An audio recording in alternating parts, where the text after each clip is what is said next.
Mmh. Mmh.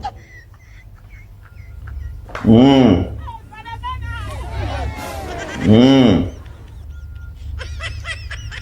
Salut, Papa Ado.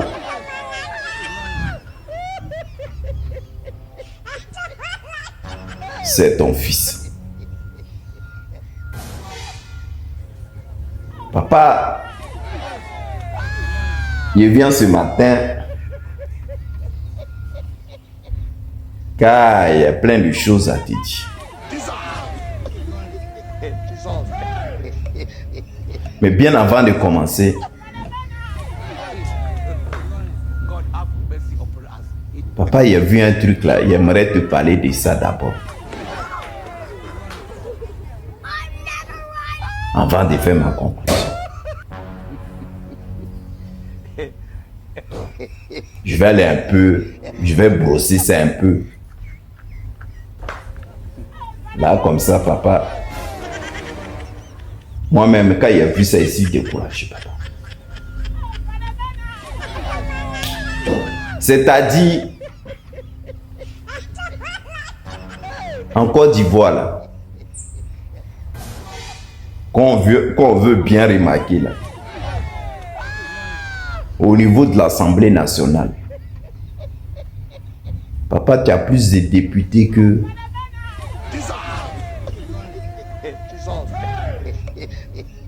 l'opposition. Je pense bien. Parce que souvent, quand on vote les lois là, on remarque que ça ne passe pas. Puisque c'est toi qui as la majorité, tes députés là, tu as plus de majorité. Donc les lois ne passent jamais. Parce que nous, on a vu ici, il y a les lois que vous avez voté, l'opposition a dit négative, mais en fin de compte, vous avez voté ça, c'est passé. Donc, à l'Assemblée nationale, au niveau de la députation, c'est vous tenez encore plus de majorité.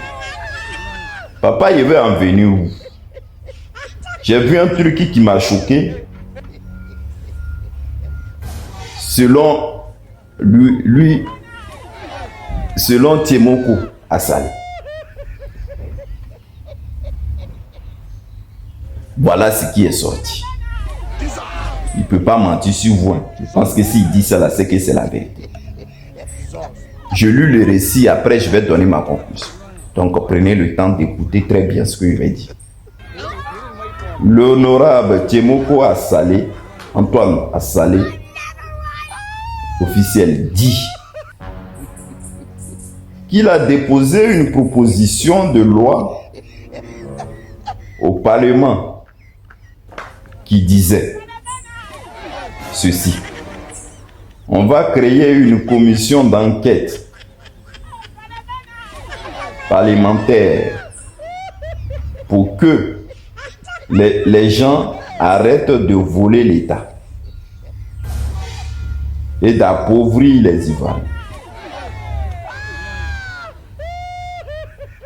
Les autres ont dit non. C'est-à-dire les autres députés là, ils ont dit non. On ne veut pas de cette commission d'enquête. On ne veut pas que les Ivoiriens découvrent comment on les vole. Donc,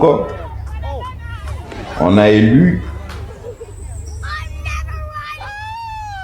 on a un élu de la nation qui veut sauver les finances publiques, aérer les dépenses publiques, enquêter sur les biens de ceux qui occupent certaines fonctions, et d'autres au lieu ont refusé une telle démarche. Mais pourquoi? Donc, le pays a perdu en 2019 seulement, du fait de la corruption, 1400 milliards. Et à cause de l'oppaillage clandestin,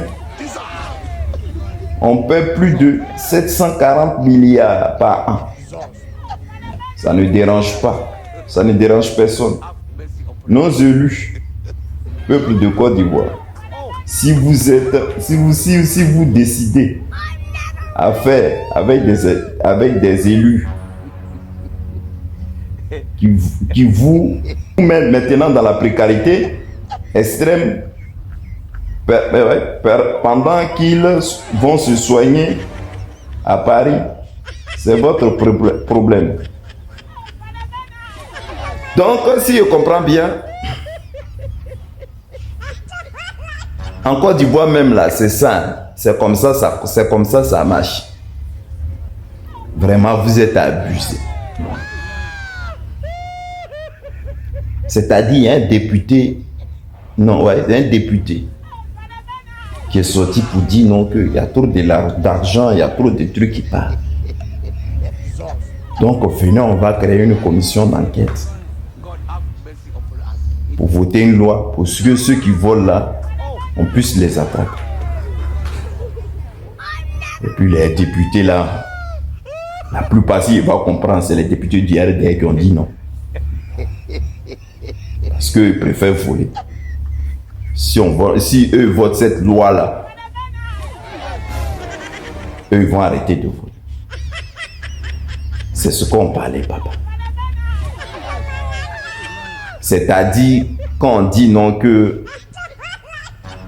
dans ton gouvernement, là, il n'y a que les soumous, là. C'est-à-dire les vrais voleurs, là. Voilà, c'est qui. Pas chaque jour, on entend ici, l'autre a pris 15 milliards. Chaque jour, on entend ici, on a eu des milliards sur le compte. Au lieu de travailler, ils ne font que taper la population. Il ne faut que voler la population. Eux, ils sont assis là-bas. Eux, ils sont assis là-bas. C'est-à-dire pour faire, pour faire acte de présence. Quand tu es un député de la République, au moins, c'est pour te battre pour ton peuple. Mais vous, ce n'est pas le cas. À Salek Tchemoko, c'est ce que je te disais toujours. Les gars là, tellement tu es en train de mettre le cul dehors là, un jour là, ils ne vont pas te louper. C'était une bonne solution, hein, ce que tu es en train de dire. C'est de ça que le président Laurent Gbagbo lutte. C'est chaque jour là, c'est ça. C'est-à-dire, eux là, ils préfèrent nous voler matin, midi et soir, et puis nous appauvrir. Voilà nos hôpitaux, il n'y a rien qui va. Quand ça chauffe sur eux seulement, un petit bobo, ils prennent l'avion, ils viennent en Europe pour se soigner. Pendant que nous, on entraîne ça. Ta loi que tu voulais voter, c'est une bonne même idée. Mais ces genres de trucs là, tu peux le faire quand un État est solide, bien. Ça, c'est sur la gouvernance du président Laurent Gbagbo quand tu proposes un genre de truc ou un vrai type qui aime la Côte d'Ivoire. Ce truc-là, il peut passer. Toi-même, histoire des data là. Toi, tu n'as pas dit, quand tu as déposé, les députés là, ils ont pris, ils ont dit, ils vont mettre ça en EZ. Le papier là a disparu jusqu'à présent. Donc toi, tu voulais voter cette loi et puis tu allais déposer ça devant les militants du RDR à l'Assemblée nationale. Comment ils allaient accepter? Tu veux verser ça dans l'article. Hein? On va même définir là. Votre population souffre. Vraiment. Parce qu'il y a votre ministre là qui est sorti pour dire non, maintenant il y a 2%. C'est ça. Le chômage est baissé jusqu'à 2,6%. Il y a les gens qui souffrent. Regardez cette photo en haut là. Ce monsieur là, il ne le connaît pas, hein, mais de passage, j'ai vu ça. Ça m'a vraiment touché. Moi, il met le numéro, on ne sait jamais. Parce que puisque c'est un SOS là passé.